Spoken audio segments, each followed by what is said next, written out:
you will start by removing the cover from the Edynamo device. Next, you will remove it from its holder.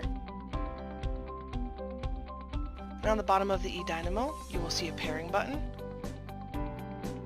We will hold this pairing button until it starts blinking blue.